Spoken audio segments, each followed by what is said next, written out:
twongeye kubasuhuza turabifuriza kugira ibihe byiza badukurikiye kuri Primo Media Rwanda. Turi kumwe na Clement Ndayisenga. Clement, amahoro? Ego. Mu minsi yashize twakoze ikiganiro kigaruka ku bijyanye na M23, inkuru yari yanditswe na Actualité Akadomo CD. Yego.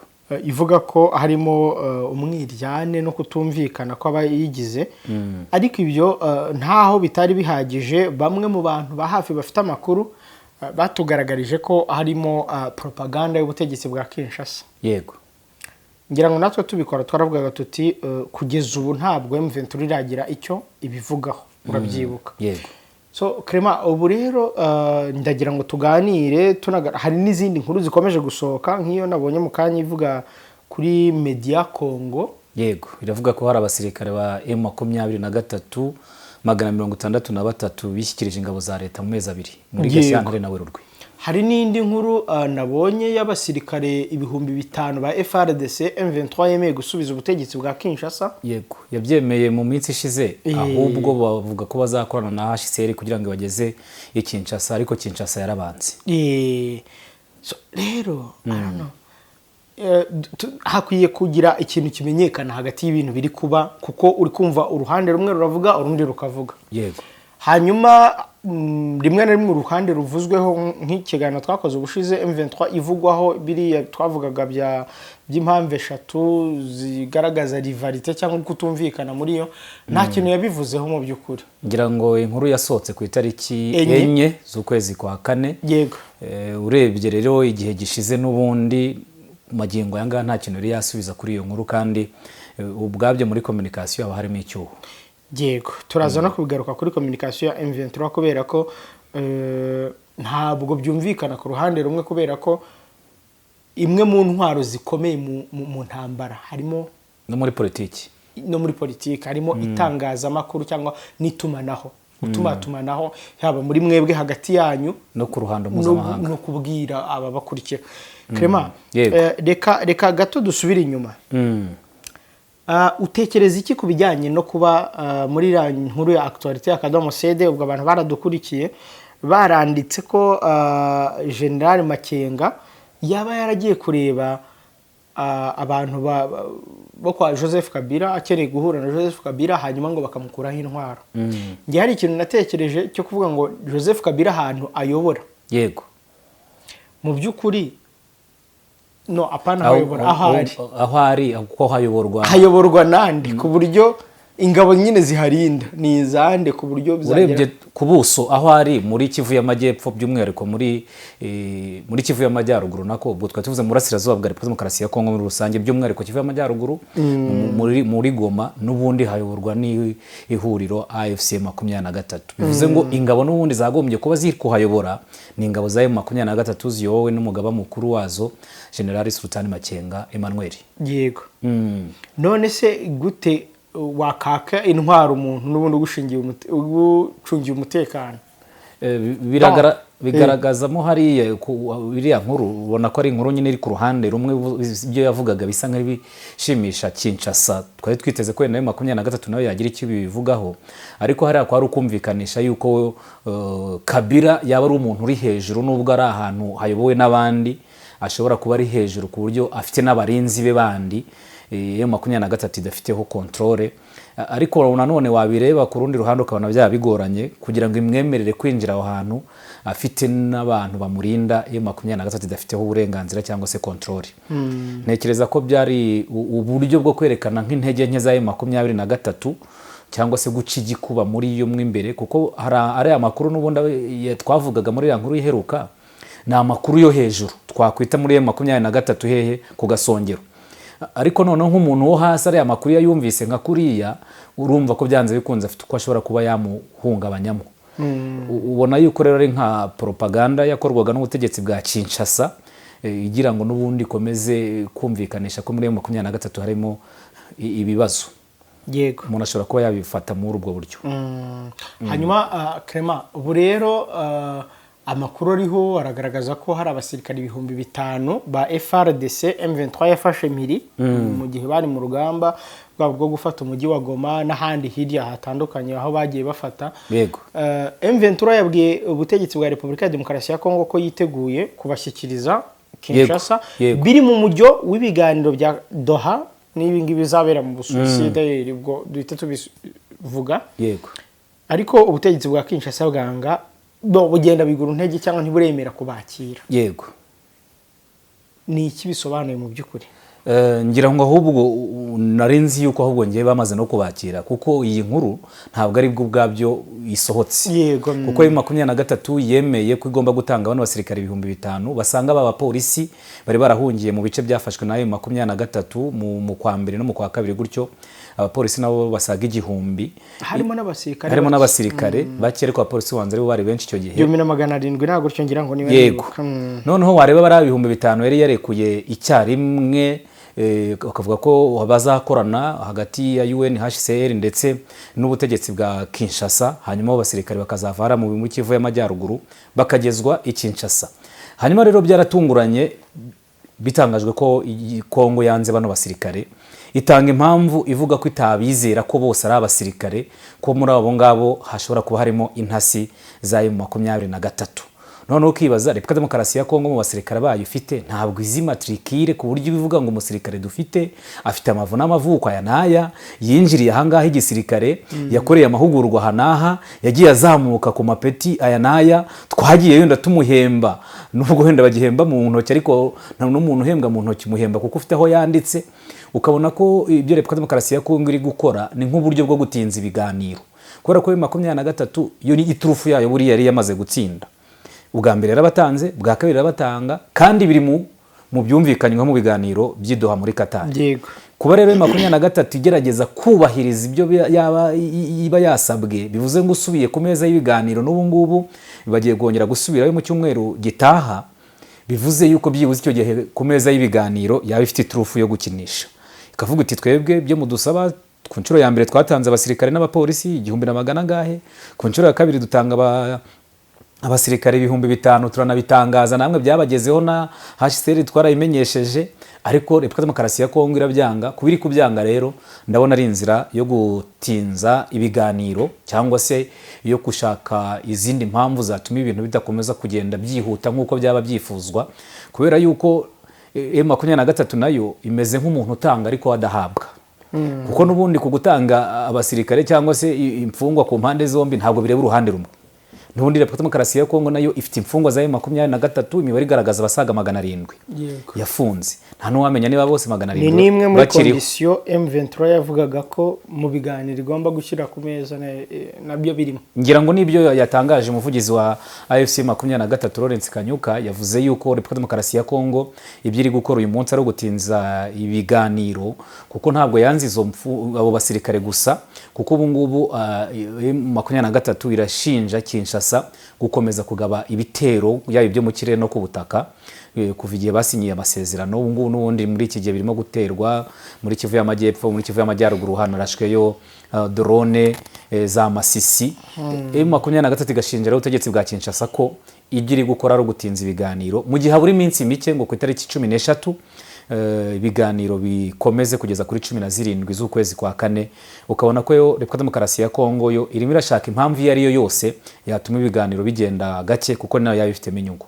Hanyuma kwanga abasirikare bawe wenda ntabwo uri umu expert cyangwa impuguke mu bijyanye n'igisirikare ariko kwanga abantu barabawe byo ubwabyo bisobanuye iki mu gihe bafatiwe ku rugamba mu gihe bafashwe barwanira ishyaka ryawe barwanira ishema ryawe barwanira ubucisekedi bwawe cyangwa n'ubundashimiye bwawe wavuga ko ari ubugwari niyo umusirikare waramutumye ku rugamba akagira ibyago agatsindwa kuko n'ubundi ibyo byose biba byitezwe gutsinda cyangwa gutsindwa ariko noneho abambere barabagushyikirije urabyemera aba kabiri barabagushyikirije urabyanga nawe ku rundi ruhande ariko ni no gutsindwa kuko byibuze ntunabakira ivuge ngo mu basirikare mwampaye nasanzemo wenda 3,700 hari abacu turebye kuri matricule bafite imyirondoro yabo aho bakoreye amakosi aho binjiriye muri database abo dufite twabitse tuzi ariko abandi turabashidikanyaho byibuze aho ngaho byagira ishingiro. Ariko aha ngaha none ushobora kuvuga ko ari ubugwari cyangwa gutsindwa k'ubutegetsi bwa Kinshasa, kuba washyikirizwa ingabo zawe biri no mu masezerano ukazanga, byagaragaza nanone ko ari no gutsindwa. Kuko ntabwo ubwo se umusirikare wundi uri ku rugamba bwo biramuha ubutumwa ki? Kuko urumva abasirikare ahantu bari n'ubundi M23 banze kuyinjiramo. Yego, abangabanze twebwe dukeneye ko mudusubiza nk'imfungwa y'intambara. Yego, mudusubize ubutegetsi bwa Kinshasa. Babita POW, prisoners of war. Yego, imfungwa z'intambara. Ntabwo dushaka kwebwe kubiyungaho. Abazi ko hari n'ababiyunzeho. Ariko twebwe ntabwo dushaka ko tubiyungaho. Nuko abana 5,000 mwabafata bakavuga bati rero twebwe nubwo mutumaranye amezi 3 cyangwa 4 cyangwa 5 cyangwa ntidushaka kujya mu gisirikare cya M23, ni mudusubize muri FARDC. Uwo babasubije arabanzi. None ukibaza uwo muntu wamaranye icyo kingana gutyo n'imibereho nibagendaho umunsi ku munsi, urumva nabwo mu gaciro ka faranga hari ibintu kubivuga gutyo 5,000, ariko ugiye kureba baguhaye nka resete y'ukwezi baba bakoresheje, ushobora gusanga hari ibintu byinshi bibagendaho. Hano wavuga ko ari ugutsindwa n'ubugwari bw'ubutegetsi bwa Kinshasa. Ahangaha iyi turufu M23 buriyo izakomeza kuyirisha kuko ibyayo yarabikoze. Nta nubwo ku meza y'ibiganiro nta ngerekeza ko kuri iyi ngingo yo guhererekanya imfungwa iyi turufu kuri M23 koko habaye harimo ubutabera, iyi ngiyo yayitsinda. Yego, iyi turufu yayitsinda. Twatangiye tuvuga iyi turufu ijyanye na propaganda muri mu ntambara. Yego, iyi turufu yo urabona imeze ite ku ruhande rwa M23? Kubera ko impamvu nkubaje icyo kibazo nuko uteruye ijambo ngo turufu. Urabona M23 yari itwaye ite mu bijyanye na propaganda, kubera ko niba hashobora kwandikwa inkuru 2, 3, 4 zigaragaza ko ishobora kuba igeramiwe n'ibibazo birimo mu buryo buri interne, ikaba yo itaragira ikibivugaho. Ikindi abantu barabizi ko itangazamakuru ari rimwe mu rwego rukomeye cyane mu bijyanye no guhindura imyumvire y'abaturage. Abantu bari ko M23 ifata za Uvira, ihava, igirite. Hagenda havugwa byinshi. Yego, M23 yitwara ite muri propaganda yayo iyo birebye? M23 iraceceka yanasubiza igasubiza bitinze, kandi guceceka iyo gutinze kuha icyuho ibihuha. Turebye nk'inkuru twari twagarutseho mu minsi ishize, ibyo twavugaga birimo kutumvikana cyangwa se umwuka mubi mu ihuriro AFC 23, tukareba n'iyo nkuru yindi twabonanaga ya media.net yo muri Kongo n'ubundi. Noneho ivuga ko hari abasirikare 63 bishyikirije ingabo za leta FARDC, ngo hakaba harimo na 4 bakuru bafite mu peti ryo hejuru ariko batavuga ngo iryo peti ni irihe. Iyo nkuru nanone ikavuga iti sabo gusa kuko ngo n'abandi bayobozi bakuru ba AFC 23 ngo bamwe mu basirikare bakuru n'abandi bayobozi ngo baba barahungiye mu mahanga. Noneho ukareba ibyo ngibyo biravugwa gusa, ariko noneho M23 yo igaceceka. M23 nayo yakagombye ubundi hano mu bihe nk'ibi ngibi nko mu ntambara ahangaha ko ari Repubulika Demokarasi ya Kongo, izo nkuru turi kuvuga ziba zavuye mu binyamakuru nyine.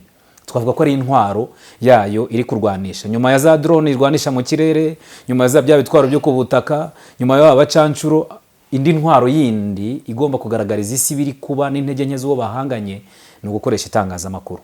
M23 rero nayo yakagombye gushyiramo imbaraga zifatika, pana kwandika ku rubuga rwa X gusa, mu gukoresha itangazamakuru nayo igaragaza ibiba byabaye, yaba mu buryo bwo gusubiza ndetse n'uburyo nanone bwo kwerekana izindi ntege nke z'uwo bahanganye. Yego, kubera yuko uzabona nka Kisekedi cyangwa se Kinshasa muri rusange, turebye iriya timu twavuga ya Patrick Muyaya, minisitiri w'itangazamakuru n'itumanaho, na timu ye ya communication, ubona ko bashoye imbaraga nyinshi n'amafaranga mu bijyanye na propaganda, media propaganda.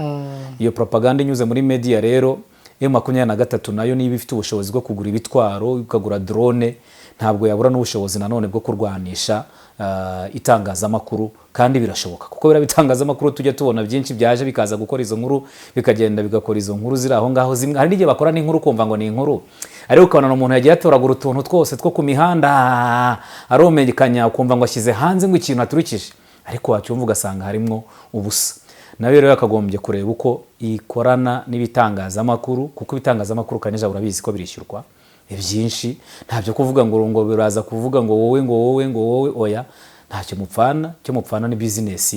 Nawe yakagombye rero kuvuga iti mfite ibinyamakuru dukorana bigaragaza imigabo n'imigambi yanjye, bigaragaza intege nke z'umwanzi, bigaragaza icyo turwanira, ariko noneho ubwo ngubwo turi kubivuga mu buryo rusange, ariko no mu buryo bw'imbere guhera muri Repubulika Demokarasi ya Kongo mu bice igenzura yakagombye nanone kuba ifite iyo ntwaro, kuko kugeza iyo magingo ya AFC 23 nta radiyo ifite, nta televiziyo ifite. Nusubizira none se abaturage bo mu bice igenzura babayeho bate? Ubwo bakoresha izindi zisanzwe zigenga, ariko izo zigenga ntabwo zaba zitanga zigenga gute kase kandi ziri mu matware ya M23. Hariyo amaradiyo yari asanzwe hari na mbere y'uko ihaba yigenga ari prive, n'ubu ngubu yakomeje gukora nka Radio Okapi. Radio Okapi yo ni ya UN n'ubundi yo, ariko nubwo ari yo UN isa nkabona ko no yirubogamiye ku butegetsi bwa Kinshasa. Ntabwo wavuga yuko ari radio iri netre nko kwavuga ngo radio y'abaturage wenda ya Goma n'urugero, uvuga ko ari y'abaturage bari aho ngaho, ariko nanone agatirano ni kamara imbeho. Uko wajya gusaba space niyo waba wayishyuye no kuvuga ngo itangazo rirazigera icyo ari cyo cyose, ukaba ufite abantu b'intyoza watyaje baza gutanga ubwo butumwa bwawe uko bishaka. Ntekereza yuko kubitarabikora mu gihe kisaga umwaka, kandi ubona ko aho iri isa nk'iyashimye ubushyitsi, kandi nta no kuhava wavuga wenda ngo byavuba kiretse ari bitunguranye, yagombye kuba niyo ntwaro nayo itangira kuyirwanisha. None Clement, ubona bigira ngaruka ki kuri AFC M23 kuba idafite iyo propaganda cyangwa idafite iyo mizindaro yamamaza amatwara n'imyitwarire yayo? Bitanga icyuho kuko abantu baguma mu rujijo, kuko niba yaravuye Uvira, abaturage bamwe wumvaga amagambo bavugaga mu mavideo bamwe yagira caracara, ngira ngo no mu minsi ishize twari twavuze wa muyobozi wa radio y'abaturage muri Kivu y'Amajyepfo wafunzwe, bakavuga ko yafunzwe nyuma yo gushyira amashusho ku rubuga rwa WhatsApp agaragaza abaturage bari bishimiye mu bice AFC 23 yavuyemwo. Icyo cyuho rero no kuba abaturage batarasobanukirwa ngo ubundi M23 irarwanira iki, kuko urumva niba za Uvira umuturage bavayo bamwe bakavuga bati muragiye kandi muzagaruka, bagaserebura aho za Masisi bagaserebura, no kuvuga ngo icyo gihe ahubwo nawe ubonye icyuho ufite mu gukora ubukangurambaga bwo kubwira abaturage ngo twebwe turabangaba turarwanira ibi, muzabona ibi ngibi mutabonaga mbere yuko tuza. Nuvuga ngo nukubereka ibyo bazaniye birenze ugendeye ku byo babuze mu gihe bari bayobowe na bora ubutegetsi bwa Kinshasa, kandi ntabwo ugiye kureba uko ibintu byari bimeze mbere nuko bimeze uyu munsi muri biriya bice bya Kivu y'Amajyaruguru na Kivu y'Amajyepfo. Ibibazo by'umutekano n'iki byanze bikunze abaturage ugiye ubigisha, kandi bakubwira yuko ubundi kwigisha umuntu bimeze nko gutera urushinge. Muganga uri gutera urushinge ntabwo afata urushinge ngo ahita turubika, urabizi ko agenda gake yashyiramo agati gake gake kugeza umuti ushizemo. No kwigisha rero abaturage kugira ngo bamenye izo mpinduramatwara, bamenye iyo migabo n'imigambi, nabwo byagombye kuba ari urugendo, kandi rwagombye kuba rwaratangiye n'ubundi mu mizo ya mbere, kuko niba igenzura Kivu y'Amajyepfo na Kivu y'Amajyaruguru umwaka ukaba ushize n'amezi angahe, ubona ko igihe ari kinini, kandi hari ibikorwa remezo bindi iri kubaka nabyo umuntu atarenze ingohe, ariko biriya bikorwa remezo wagombye kuri kubyubaka ariko ufite nawe utangira ubutumwa abaturage. Ibyo bikorwa remezo urabyubaka yego, ariko bakamenya ko bagomba kubirinda, bakamenya n'impamvu wowe utandukanye n'uwagiye. Ibyo byose na bya bibazo bindi bafite bisanzwe, ukaba ufite ahantu ushobora kuvuga ngo habaye ikintu kidasanzwe kano kanya, ugahita ugenda ugatanga ubutumwa byanze bikunze bukagera kuri benshi muri ibyo bice. Hanyuma Clement, M23 wavuga ko kugeza ubu se kuba urwo ruhande rudakora ku rwego rwakabaye rukoraho, wavuga ko bigaragaza intsinzwi yayo? Ntitwavuga ko ari intsinzwi yayo 100%, kuko hari ubutumwa wenda itanga ku mbuga nkoranyambaga yego, ariko noneho ntabwo bikorwa nk'uko byifuzwa. Byifuzwa nande? Ariko byifuzwa nabo bari mu matware yayo, kubera ko abaturage niba no nasaba ari mu matware yayo bakubwiye ko uburyo bikorwamo atari bwo bifuza. Oya reka nkubwire, niba ubona abaturage bavuga bati baragiye, abandi baragiye, idusize hano yari yarahafashe twizeza ibi ngibi, none irongera dutaye iragiye, yagombye noneho icyo gihe ifite n'ubundi butumwa. Niba ubabwiye uyu munsi mukoreza inama ukabwira ngo turagiye kubera impamvu niyi, ariko wagombye kuba ufite n'indi cano cyangwa umuyoboro utangiramo ubutumwa buherekeza ibyo wababwiye cyagiye. Ariko niba muherukana ubwo uzongera kujya kuremesha inama ryaraho hantu kandi warahavuye.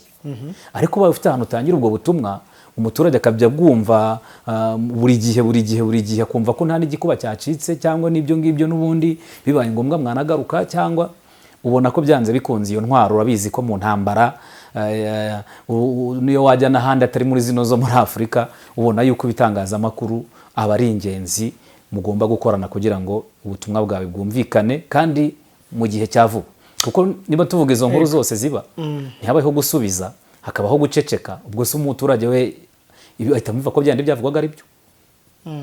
Kandi iyo abifashe gutyo kuzaza kubivuguruza nyuma nanone biragorana. Kandi urabona ko bisa nkaho ariko bimeze, uko nka Wiringoma Sesi yapfuye ku itariki 24 z'ukwa kabiri, ntibatangaje kuri 28 hari haciyeho iminsi 4. Ibi turi kuvuga n'ubundi kugeza amagingo ya ariko bya Wiringoma ndashaka kutabitangaza kuko ari igisirikare wenda badaca igikuba mu basirikare n'iki, ariko nanone ugomba kureba ngo umuntu wafashe bya bindi akayifata nk'ukuri, uruhande rwawe ntabwo rukeneye kugira ngo byageze n'igihe abantu batarabyemera kubera ko M23 yari itarasohora itangazo yego ribyemeza cyangwa ribihakana, bifata n'igihe kugira ngo abantu urumva iminsi ni myinshi muri communication ni myinshi, ariko baje kubyemera nyuma ari uko ivuze, ariko nanone nyuma ukabona nyine kuba ivuze ibyo wari usanzwe uzi uretse kwemera ngo nibyo, ariko n'ubundi ubona ko yamatsiko n'iki biba byaramaze gushira. So Clement, noneho rero wicaye aha turimo turaganira muri studio, uri umuntu ugira inama abantu bo muri M23 ku bijyanye n'ibyo aka kanya uri kubanenga byo kudakora communication ko bikwiye, byo kuta tangaza no kugira icyo bavuga ku byabavuzweho, ushize nibyo wavuga ya nkuru muri actualité, twabonye n'ingi y'abantu 263, twabonye iri abantu 5,000, ariko ni inkuru itavuzwe ko abantu 5,000 M23 barekura Kinshasa ikabanga kandi bikubiye mu masezerano bagomba kugirana. Yagombye ko hari ikinyamakuru gikomeye ku isi cyanditse bino bintu kiti leta ya Kongo yanze bikubiye mu masezerano byo guhererekanya imfungwa. Yego noneho nayo bakaba babibwiye ibintu byose igomba gutangaza. Ibyo ngibyo urumva niyo wagenda werekana reference ati reba na ibinyamakuru mpuzamahanga bikomeye byaranditse iyi nkuru, ntekereza ko nanone n'umusomyi usoma akagenda asesengura n'umuhuza nawe ubwe ahita abona ko hari uruhande byanze bikunze ruri kunaniza urundi, ariko kubivuga gusa bikandikwa aho ngaho ku mbuga nkoranyambaga bikagira bikeneye iyindi ntwaro yindi, niyo yasaba ikiguzi kandi kirahari bakishyura, bakaba bagomba izo ntwaro zombi kuzirwanisha. Ubwo urabivuze mpita ntekereza mu gihe cy'urugamba rwa RPF yego uburyo itangazamakuru ryabaye naryo umuyoboro wo gufasha abaturage kumva icyo irwanira. Buriya nka Muhabura hari benshi yafashije yanarokoye kubera yuko hari ubutumwa yatangaga abantu bakamenya uko ibintu bimeze, kuko urumva icyo gihe twibuke neza ku bari bahari hari radio Muhabura ya RPA ndetse hari na RTRM radio Rutwitsi yabibaga amacakubiri no gukangurira intera hamwe kwica, ariko urabizi ko hari indi radio ku ruhande nyine ya Muhabura ibwira abaturage biri kuba mutakuka umutima, abari hano mutuze turababohora turagira gute ibintu bimeze gutya, byuze ukavuga ngo ugiye guhita ubona balance direct, washyize hano wumvise ibi ngibi, ugiye guhita ushyira hano wumvise ibi ngibi, kandi ntabwo uwicaye hano n'ubundi. Urumva rero nujya kubihuza hari uko bimeze, urumva ko nawe harimo ikinyuranyo. Nose uwo muturage wumvise nk'iriya nkuru ya actualité akaba yabonye ya mediacongo.net akabisoma gutyo gusa akazategereza igisubizo akakibura cy'urundi ruhande, azafata iki yabara abasirikari 5,000 Kongo yanze yego akabibona gutyo gusa, azaguma he, azafata iki, azareka iki, azajya yumva ko ibyo ngibyo yabonye ari ukuri, ariko byanze bikunze akeneye icyuzuzo. Icyuzure ni uko bifite izo ntwaro nayirwanisha z'ibinyamakuru mpuzamahanga byose, nk'uko Kiseke idafite ibyo bakorana nawe yagombye kubona ifite ibyo bakorana. Biroroshye kubona ibinyamakuru by'inyuma y'inyeshyamba kubera ko itangazamakuru ni uruhande rumwe rw'imizinda rishobora kwifashishwa mu gutangaza ibiri byo n'ibitari byo, mu kumvikanisha icyo unyujemo igitekerezo akeneye, ariko biroroshye nyine kubona ibitangazamakuru mpuzamahanga bikorana n'abitwa inyeshyamba. Hari gukorana kwa nyabyo kugaragaza ko mukorana no kwandika ibihari, no kugeza ugenda ngo widekarare ku murongo, kuko n'ubundi hari abaza n'ubundi ukabona ibyo bakoze n'ubundi baraharyo bona baza n'ubundi kandi hari noneho hari n'imbuga nkoranyambaga zisigaye zikomeye cyane kuruta n'ibitangazamakuru nka media house.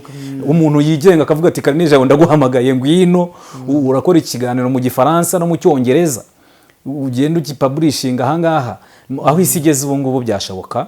Ntabwo hari ibintu byera twigaga mu ishuri ukareba ariko ibyo twigaga mu ishuri ukareba n'ibikorwa ugasanga biratandukanye. N'ibyo ngibyo uri kumbwira ngo byakoranye n'ikinyeshyamba inote ziri ku meza ibyo bindi byazaza nyuma. Ninde se wo kubarega ngo abacire urubanza? Ubwo impamvu njye nari mbikubwiye gutyo nuko ni gakeya ibinyamakuru bitangaza amakuru arebana n'inyeshyamba byizerwa.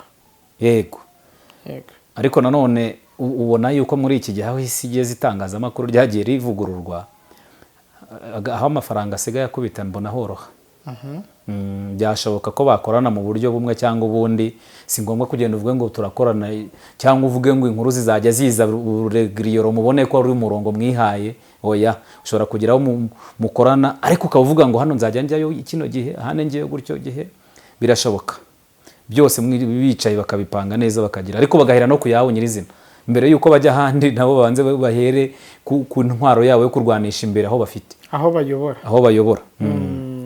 Byashoboka. Donc ubwo igisigaye ni ukuvuga ngo natwe duteze imbere propaganda y'itangazamakuru twebwe ba M23 nk'uko na leta ya Kongo yabikoze cyane. Hose ubona imbaraga nyinshi Kisekedi atarazishoye. Utekereza se ko inyeshyamba zifite amafaranga yo kwishyura ibyo binyamakuru kuko uri umunyeshyamba zirwana no kubona amafaranga yo kugura impuzankano yo kugura wenda botine yo kugura intwaro yo kugura nyine bikaba byanze ureba aho zigenzura imari izitse irahari ntabwo amafaranga hariya yabura muri biriya bice.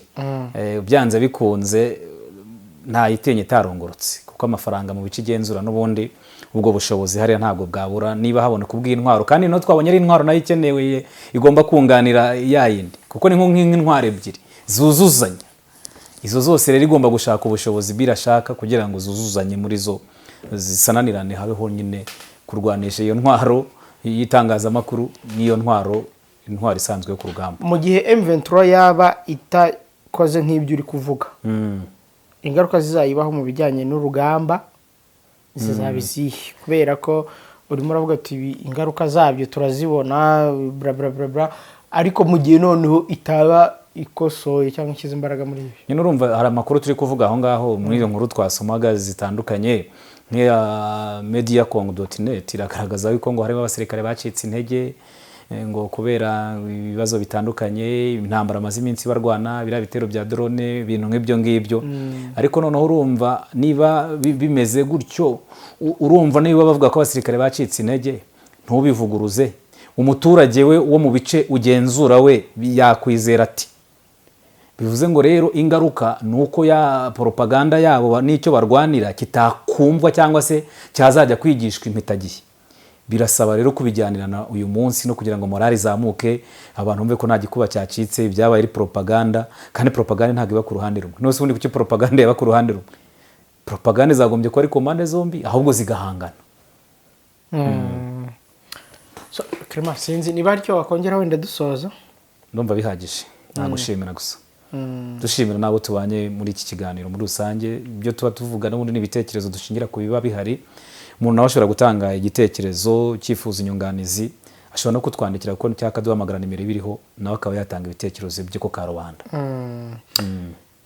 Clement ndagushimiye cyane reka dushimira abari badukurikiye muri iki kiganiro twagarukaga gusa ku makuru avuga mu burasirazuba bwa Repubulika ya Demokarasi ya Kongo ariko kandi dukomeza no gufata mu mugongo u Rwanda n'abanyarwanda muri rusange ariko by'umwihariko abarokotse jenoside yakorewe abatutsi mu 1994 muri iki gihe u Rwanda rwifatanya n'isi muri rusange mu gikorwa cyo kwibuka ku nshuro ya 32 jenoside yakorewe abatutsi. Wakoze cyane Clement. Wakoze cyane Kanijabo. Nakoze namwe bari badukurikiye.